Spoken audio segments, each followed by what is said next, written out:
to the LoveWorks podcast. My name is Chris Duncan. I'm with my beautiful wife, Jennifer Duncan, and we are so honored you've chosen to be with us today. In this podcast, we'll be addressing topics that pertain to marriage, family, and faith. And we're going to be releasing our episodes bi-weekly, and I do have a slight change in our last episode. I said that we'd be releasing on Thursdays, but to all the tens and tens that we've been reaching with our first episode, I'm actually going to adjust that. Our episodes should be releasing on Sundays. So we're currently recording, which is Thursday night, really late. So we'll be releasing this next episode on Sunday and then bi-weekly from there. So please subscribe on Spotify, Amazon Music, Podcast Index, or Buzzsprout, whichever's your favorite. And please make sure that you go ahead and comment, rate, and share. Comment, rate, and share. And hopefully within the next week or so, we'll also be able to be found on Apple Podcasts. If you have questions for us or topics you'd like to discuss, there are a number of ways that you can reach out to us. Number one, you can text us your questions or topics at 747-322-1089. You can call and leave a voicemail at that same number, 747-322-1089, or you can email us at loveworkspodcast@gmail.com. And any questions, topics you send through, we will be sure to make sure that you remain anonymous. We won't share your name, but we would love to hear from you. And actually, I'm not going to say it right now, but our next episode is going to be from a topic that we received from one of our listeners. So in this next segment, we were trying to come up with a topic to add to our podcast that would help you kind of get to know us, kind of get to know our family. We have 6 kids, so there's lots of stuff that goes on a daily, sometimes hourly, moment by moment basis that we like to share with others. Kind of let you get a sneak peek into our life with 6 kids. So right now, Asher, our 1-year-old, is learning how to talk, and his favorite thing to say is, "What's that? What's that?" Everything's "What's that?" So we're going to call this our "What's that?" segment. My "What's that?" for this week happened just a few minutes before we put our kids to bed. We were talking to them about our podcast, and I told Rowan, I said, yeah, maybe one of these days we'll have you as a guest on our podcast. She's like, no, Mommy, no. I'm like, why, baby? She's like, I just want to be your child. I don't want to be a guest. So we let her know that she could always be our child, even if she's a guest on our podcast. It doesn't change her status. Oh, man, kids are the best.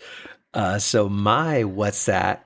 is the other day we were getting ready to leave, and the girls, we can always find 5 shoes, but that 6th shoe is never, ever able to be found. So Quinn is looking for her shoes, allegedly.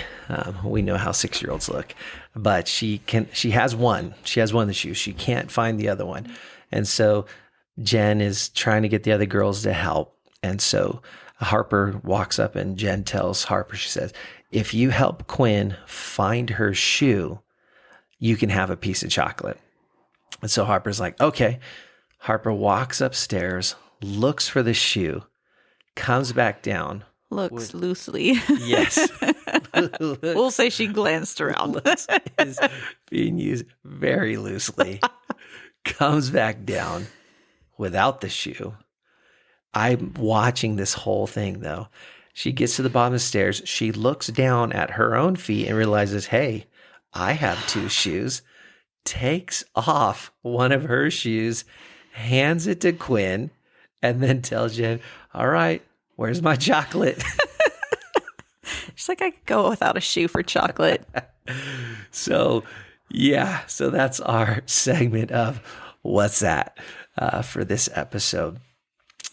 Today, our show, last week we had kind of given a teaser, talked about what it was going to be, how love is given, but it could be more, I guess, aptly titled, how you like to receive love or how you give love. And what we're going to use as a roadmap for this episode is Gary Chapman's book, The 5 Love Languages. And I'm sure many of you have heard of it, if not read it. The funny thing is, whenever I mention or I hear this book mentioned, people say, oh yeah, I know that book, but they've never actually read the book. They've heard about it. They've kind of heard of the love languages, but they've never actually read it or really looked into it. And it was kind of funny. Jen and I were talking about the book and the 5 love languages, and there's actually a quiz that you can take at 5lovelanguages.com. And so we were talking about what we thought our love languages were and what we thought each other's love languages were. So I just said, hey, let's take the quiz and see what it has to say. So we're going to start out sharing our results, and then we'll dive a little deeper into each of the 5 love languages and hopefully give you some tools to help you love your spouse, love people better. So, Jen, without looking at my results, what did you think if you had to rank them, the 5 love languages, words of affirmation, receiving gifts, physical touch, acts of service, and quality time? How would you have ranked them for me? I think words of affirmation probably would have been number 1.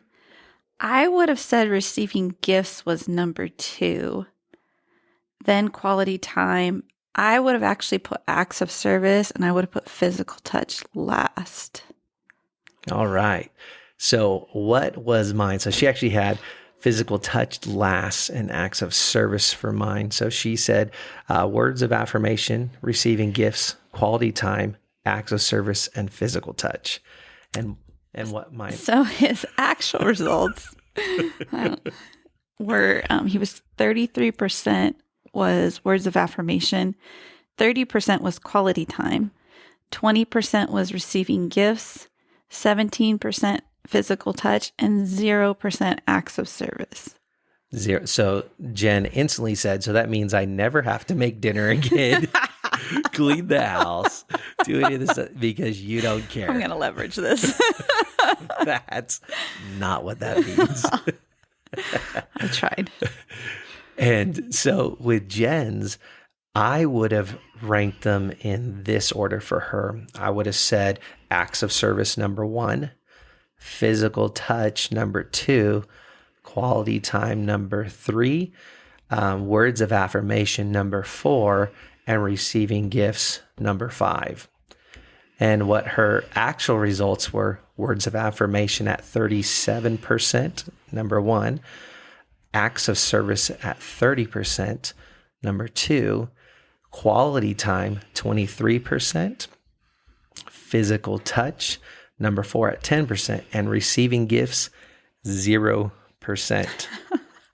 So that's crazy. I would have never thought that either of us would add a 0% on either of those, but I guess I get an out on Christmas gifts. Just kidding. That's never going to happen. But that was super interesting. And so if you haven't yet taken the quiz, do it. Go to 5lovelanguages.com and it's free. You can take it. And we actually had our teenage sons take it as well, because there's an option when you select it, either an adult or a teenager. And there's a few things that you can select. So so the quiz adjusts a little bit for the proper parameters, so it rates it correctly. And it was really interesting to see our son's results. And when we get to the end of this podcast, I think you'll see why it even matters to know these things and how it can help you. I think one of the interesting things we found as well is we had taken this quiz very early on in our marriage. I would say within the first year or 2 of our marriage. And a lot of these have changed over 21 years. Shocking. Yeah. But, so if you've taken this quiz before and think, oh, I know everything, I know where I'm at. Life happens to all of us, right? And our relationships, things change over time. So take it again.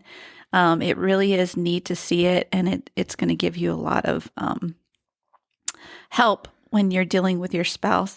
I think it was funny that the way I show love was acts of service, and that's 0 for Chris. And the way he shows love is giving gifts, which is 0.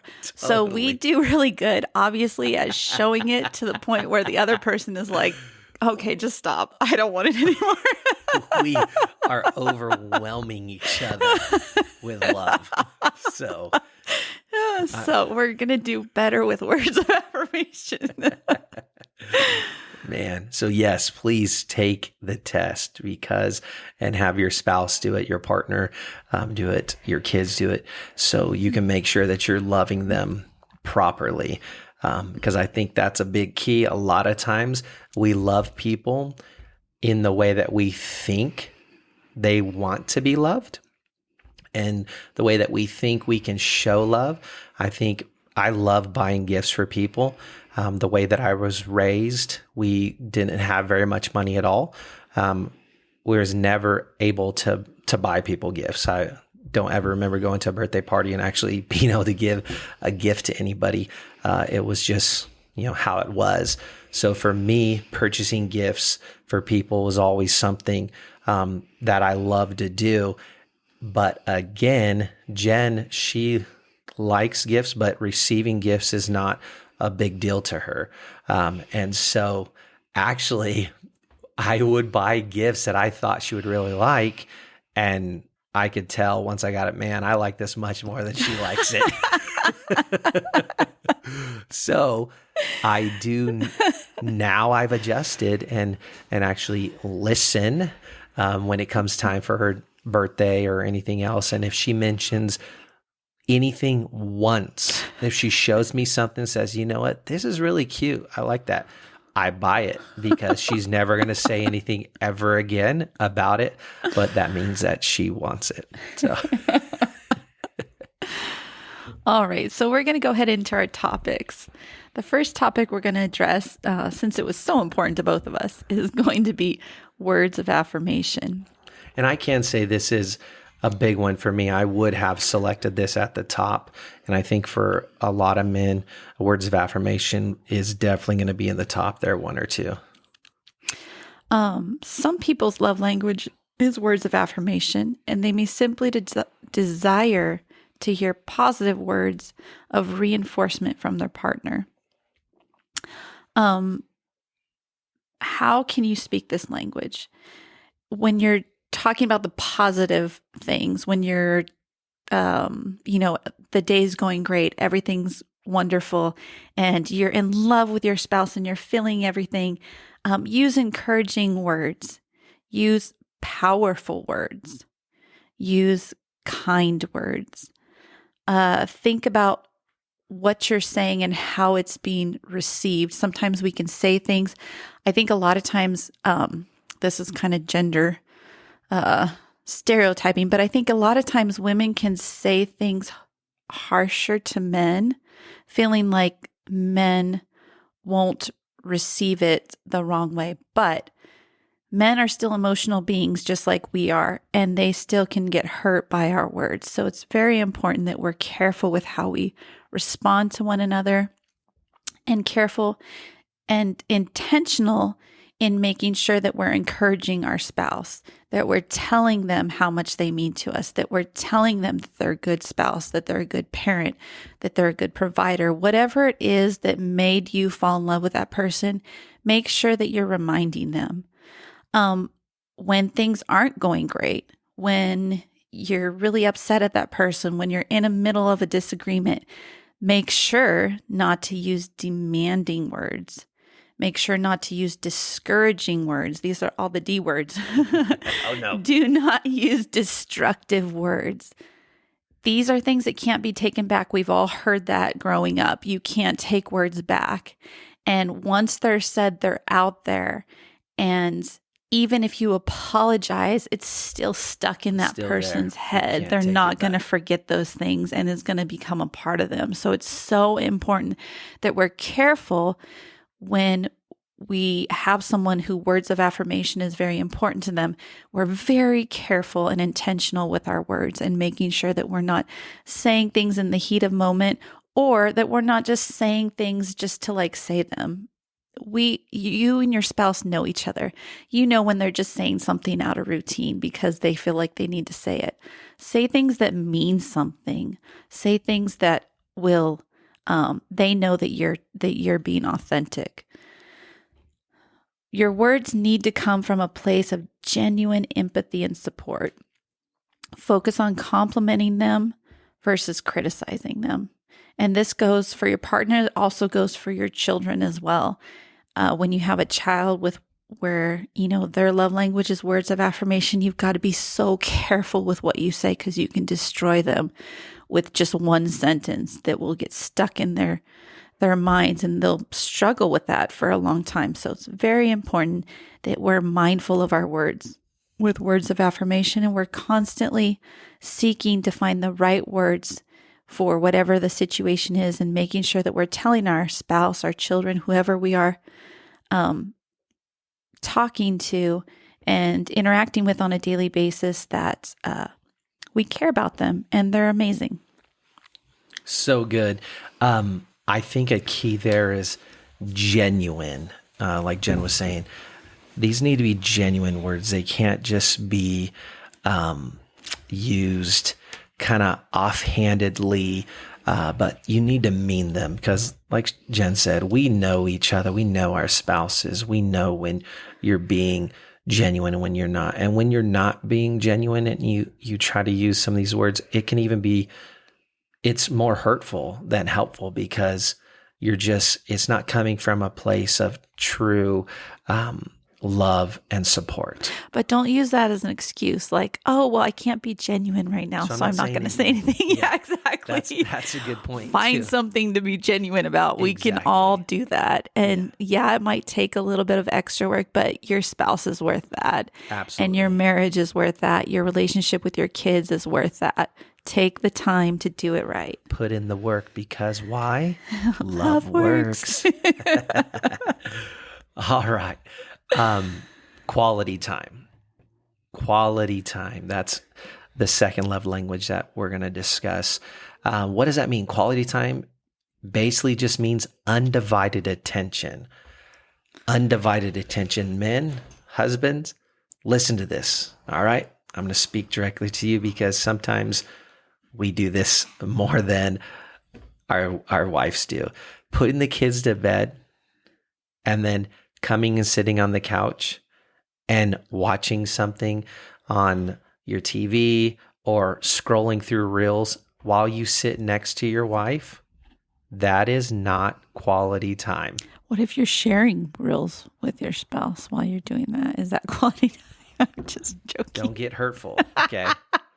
I share tons of reels. That was a shot fired at me.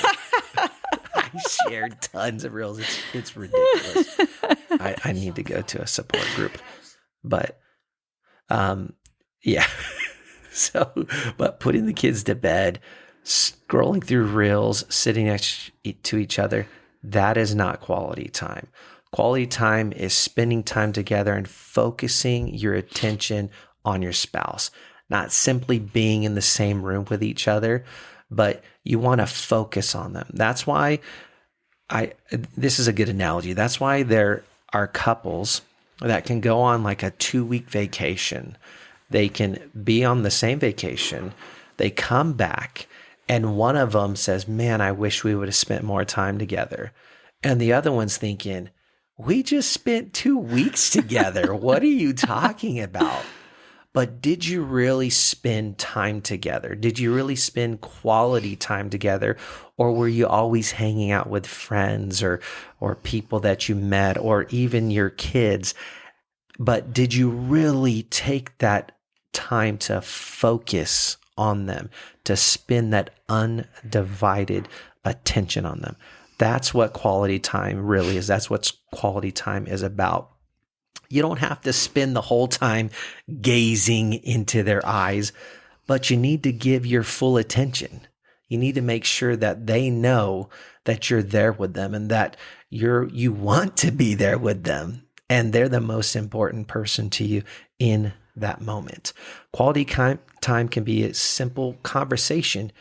but exchanging words is not enough. Right. Just blabbing, just talking about nonsense, that's not enough. You have to have a quality conversation, not just exchanging words, but actually have a conversation. Make eye contact, actively listen, pay attention to their feelings, and don't interrupt. I have a hard time with that. Do not, actually, there's two traits here and I have them. Pray for Jen. I'm a caveman. Okay. Pray for her. Here's kind of a side note. If you're always interrupting, there's actually a personality trait that they talk about, and it's called a babbling brook personality. You always have to be talking. You're always interrupting. Don't do that. But there's also another personality trait. It's called the Dead Sea personality. And I can fall into this too. And this is something that we need to, if you fall into this, you really need to pay attention to it. So what do I mean by Dead Sea personality? You're there, but there's an intense conversation going on. You're listening carefully, but you're not participating in the conversation. You're not responding. They're talking, but you're just sitting there, not saying anything. You're sitting there and listening, but you're not adding anything to that conversation. So don't get stuck there. Have a conversation, communicate, connect. That's what quality time is all about. Getting together, sharing that time, communicating. And Gary Chapman actually gives a suggestion. If you struggle with this as a couple, that if you struggle with that quality time, you struggle with that communication side of it, I guess we could say, that you need to set a minimum daily requirement of sharing 3 things per day with your partner. So I know that might sound childish, but if you have a hard time with this and quality time is one of your love languages, which for most people it is, set that minimum daily requirement. Okay, I'm going to share 3 things, and then your spouse will share 3 things, or your partner will share 3 things, so you can kind of start that practice, and then it won't become so robotic. You'll get used to it, and then you'll be able to share and communicate. I think one thing that can help with this too, with all of our premarital counseling, we talk about having a space, like not a safe space, but like a space where you and your spouse go, where you feel comfortable, where you can relax and talk about things. It can be things that are happy, that are a struggle, that are, an opportunity. It can be whatever it is, but it's a space where you can come together and spend that quality time. There's no interruptions. There's no other distractions that can come into that space. So you can sit and have whatever kind of conversation you need and have that quality time together. It's so important that you have that, because life can get crazy and we can just get so involved in things and so overwhelmed by things. If we don't have time together, it makes it really hard for us to have any meaningful conversations. And you want your relationship to grow. How can our relationships grow without those meaningful conversations? I know a lot of times, sometimes we give like these things that you're like, oh, this is so silly. Like I need to, purposely share 3 things, but marriage, we talk about it being work, right? We're talking about love works. You don't go to work and it just organically happens. You have to set routines. You have to set reminders. You have to set schedules. You have to set calendars. You have to, some people have coaches, life coaches that help you with these things. These are just little tips that we actually have to work at sometimes. And it's not work that's hard. It's just work that's meaningful things that we have to intentionally do for our marriage. But it's not hard, but it has a huge positive payoff at the end. It really does. So we're going to go into receiving gifts. I think sometimes people misdiagnose or misread into this as, oh, this is someone who's really materialistic, right? All they want are gifts. they're high maintenance, right? But this is not really someone receiving gifts. It's not really about what they're receiving. It's about what you're doing to get that gift, right? They understand that you went out of your way to pick something, to think about them, to intentionally go to buy this, to put it in a beautiful box. You took time and effort and thought to do something for them. Every gift you give will be so important to them. It doesn't have to be expensive. It doesn't always have to be, some big grand gesture.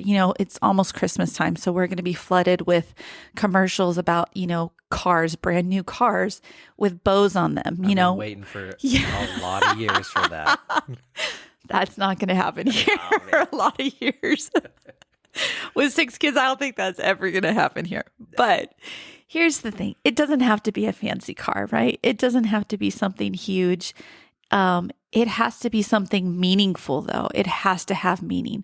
So if you have a spouse, a child, someone in your life where giving gifts is important to them, make sure it's not just, I'm just going to buy this because, gift giving is their love language, right? Make sure you take the time to think about it. My husband was referencing his attempts at gift giving. And at first, when we first got married, he would buy things that he liked for me, which was fine. I was very appreciative because I thought that was sweet and that was kind. Now he really thinks about the gifts and he listens to like little things that I say that I don't even realize I say. And it makes it so much more impactful when I do get the gifts because I know, hey, he stopped and he thought about this. He didn't just go out and get the first thing. When I used to work in retail, I'm going to tell the story because it always cracked me up. I worked in clothing boutiques. I worked in bath and body shops. And it invariably around the holidays or people's birthdays or whatever, you'd have all these husbands coming in. And whenever you would ask them, well, what size does your wife wear? Every single man that came in there would say, oh, she's about your size. It didn't matter what size I was. They had no idea. Or what scents does your wife like? What scents do you like? Like all women like the same scents. I'm like, yeah, okay, we're standing here. There's 40,000 scents, but sure, we all like the same one. So really, husbands and wives, make sure that you're thinking about what your spouse likes, not about what the sales clerk thinks that she likes.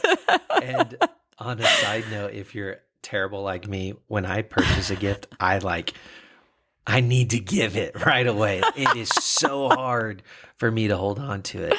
So for Jen's birthday, we have 6 kids, right? So I buy at least 6 gifts. So by the time it gets to her birthday, I actually have one left to give to her on her birthday because it's shocking. I can't. I'm sorry.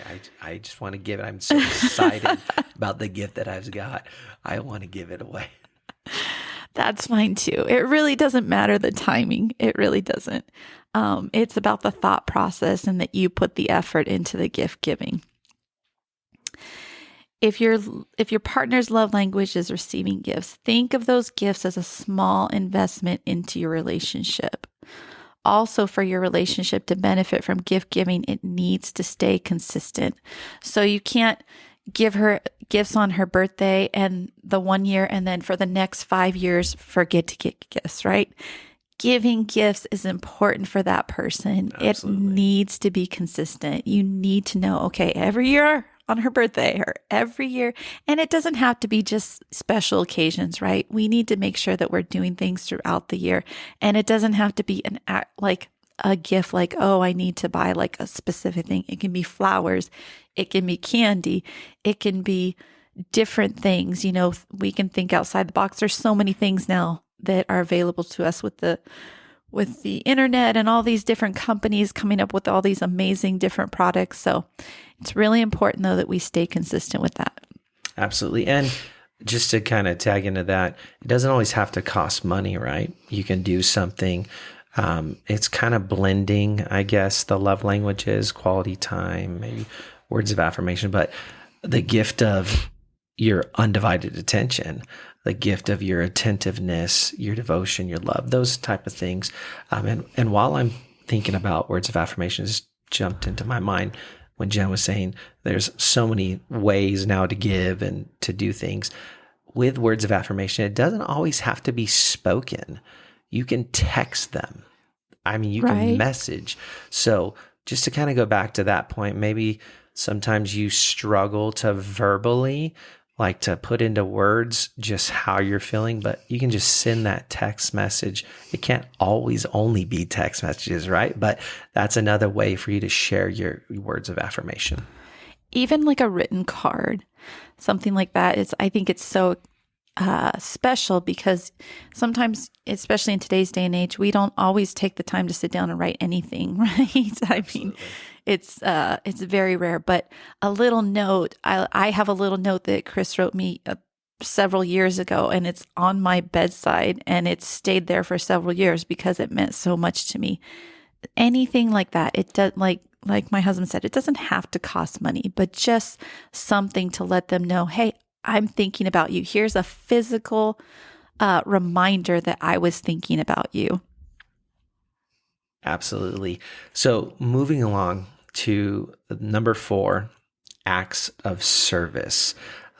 For Jen, I know that this, I actually thought it would have been her top love language, acts of service. And I'll just share one real quick. I make coffee. I make the coffee at the house, and I make Jen's cup of coffee. If I'm away, she's not going to make coffee. She's going to buy coffee from Starbucks. I'll have someone else love me. She'll let Starbucks love her. But I just know it's not that she doesn't know how. She knows how to make the coffee, and she knows how to put the creamer and all that kind of stuff. But I know that it means a lot for that simple act of me just to make coffee for her. So that's something I do. I know that taking care of her car, cleaning it, doing simple things like that mean a lot to her. So if you notice your spouse, your partner really responds to you doing the dishes, folding the clothes, filling the car up with gas, things like that, then their love language is most likely acts of service.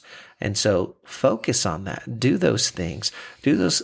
It doesn't have to be anything crazy or grand. You're already, the car needs gas, right? It's not going to go. Just fill the car up with gas for her.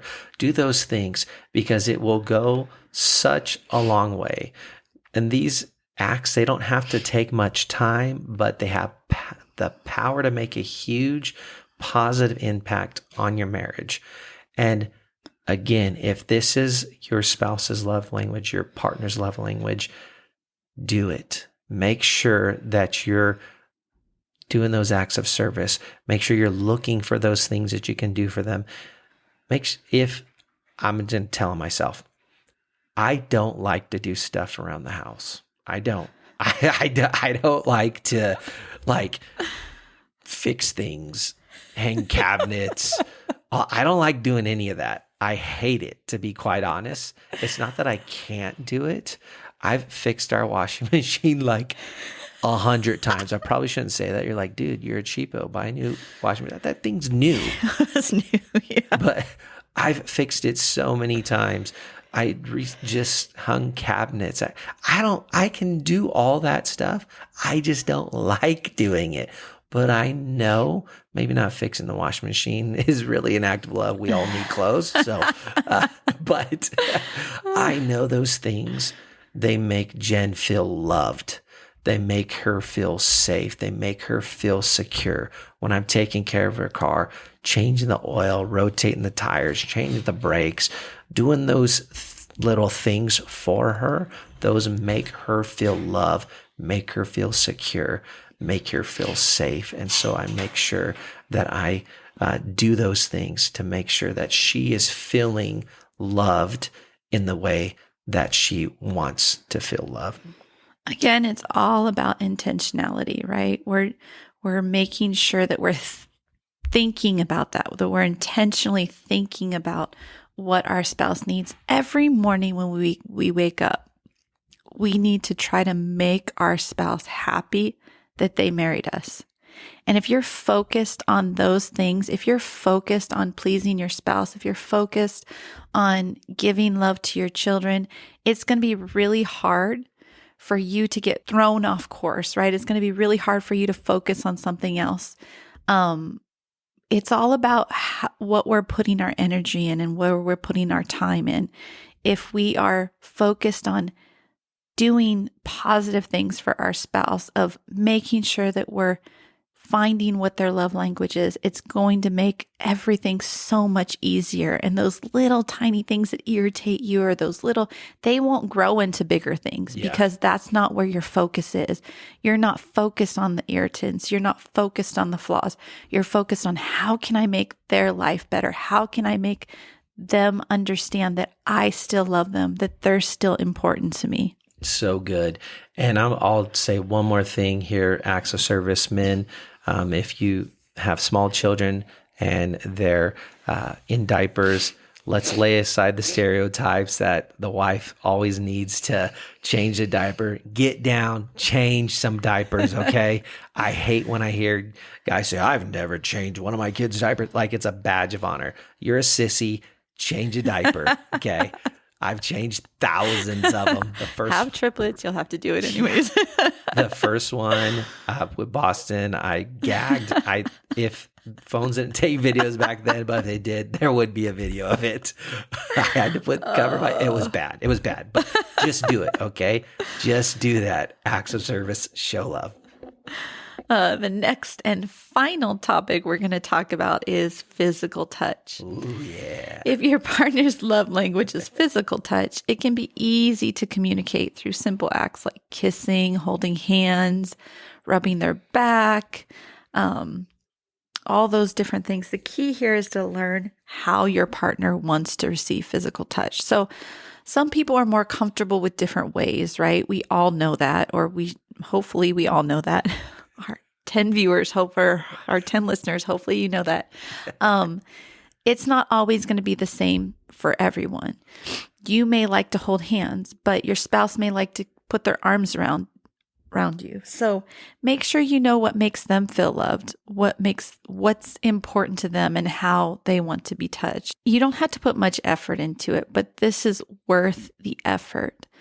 It's so important. And even with our children, I know I'm kind of going back and forth between our spouse and our children, but it's about showing love to the people that we love, right? It's about making sure that they understand that we love them. And if we're not speaking the right language, if we're not showing them the way that they receive love, they're not going to feel how much we love him. And they're not going to feel how much we love them, right? It's important. We want our family to know that we care about them. We want our family to know that they're important to us, that we love them, right? So make sure, if your kids like back rubs, if they like to be rocked. Last night I was putting the triplets to bed and I was commenting on when they were little toddlers, I would rock them in the chair every night. They would each have like 5 minutes and I would rock them. And during that 5 minutes, it was just me and them. Their sisters weren't allowed to talk. It was just me and them time. And then it would be the next girls and then the next girls. And I rotated it every night. And Rowan was like, Mom, why don't you do that anymore? And I was like, well, you're like 60 pounds now and very tall, but that's still important to her. So I was like, you know what, baby, I'm going to get a rocking chair and I'm going to do that for you again. And it reminded me that, you know what, me rocking her is her way of getting physical touch, and that's important to her. Yeah. And it's these little things we got to catch. We got to catch with our spouse. Sometimes they're not going to be able to verbalize these things like, oh, I really like this. But if we're listening, if we're paying attention to our spouse, if we're paying attention to our children, they're going to show us and they're going to tell us how they want us to love them and what's important to them. One thing there, I think, and Jen kind of hit on the head right there, is we need to make sure that we're speaking the same dialect. So what we could think that, hey, their love, we'll use physical touch. Their love language is physical touch, but we're speaking that language, right? But we're not speaking the dialect that they want. So maybe they want to be rocked, right? They want that. They want to be rocked, or your spouse wants you to hold their hand whenever they're out in public. That just makes them feel loved and wanted, but you're not doing that. But you're showing it in other ways. You put your arm around them, or you give them back massages, or, going back to the kids, maybe you tuck them into bed, but you're not rocking them. You're still speaking that language of physical touch, but it's just the wrong dialect. So with your spouse especially, make sure that you know what they want. And how are you going to find that out? Ask them. Mm-hmm. And sometimes they might not be able to put that into words. So just watch and see how they respond. But again, it's going to take work, but it is so worth it. And in the long run, it's going to pay huge dividends. It's very important to remember these relationships, your spouse relationship, your relationship with your children, they're the most important thing in our life, right? And sometimes we let all these other things, get in the way, and we don't take the time to just stop and think about what the people closest to us need from us. It's so important. We've got to start doing that. We've got to make sure. It's kind of like when you're working and you have like an annual review, right, of your performance. Give yourself that annual review. Yeah, reflect on that and think, what can I do to get better in these different areas? What can I do to be more mindful? Pause and listen to our kids, listen to our spouse, listen to the people around us that we love, so we can be the best that we can be and speak their dialect, their language, all these things, and let them know how we really feel. Scripture talks about in 1 John 3:18, this is the Message version. My dear children, let's not just talk about love, let's practice real love. And that's what this is all about. That's what we're talking about in this episode. Practicing that love, not just saying, I love you, I care about you, but actually putting those into work, getting that into our daily routine, that we're making sure that we're prioritizing our spouse and our children. So good. So again, for those of you who are unsure what your love language is, or you haven't taken it in a long time, go to 5lovelanguages.com, take the quiz. It's free. And you get your results instantly. You can screenshot or they'll email it to you. There's multiple ways for you to get them. So it can be really eye-opening and will most definitely help you love your partner better and really love them and love others how they want to be loved. So our next episode, I kind of gave a teaser at the beginning, so I know all 10 of you are still listening because you want to find out what we're talking about next. Well, maybe 5. You might. I don't know if all 10 made it through the whole thing. Okay. My mom is still listening. Mom, thank you for still being listening. Okay. Our topic, our next episode, our third episode, actually, the idea or the topic came from one of you 10. And that the topic, the episode is going to be entitled, How to Fight with Your Spouse. How to, quote, unquote, fight with your spouse. So make sure that you join us on that next episode. We'll be dropping in a couple of weeks. So I like to close this out in prayer because we do talk about this is marriage, family, and faith. So, dear Lord, we thank you for this opportunity, Lord, to come together today, Lord, to share these love languages. Lord, I pray that this has helped somebody. I pray that they apply it to their lives, Lord, not only to their partners, but in their churches, in their community, with those that they come in contact with, so that we can become a more loving people. And we know that love conquers all. So, Lord, we thank you. We praise you. In Jesus' precious name we pray. Amen. Amen. And so, as always, remember, love works. So let's get to work.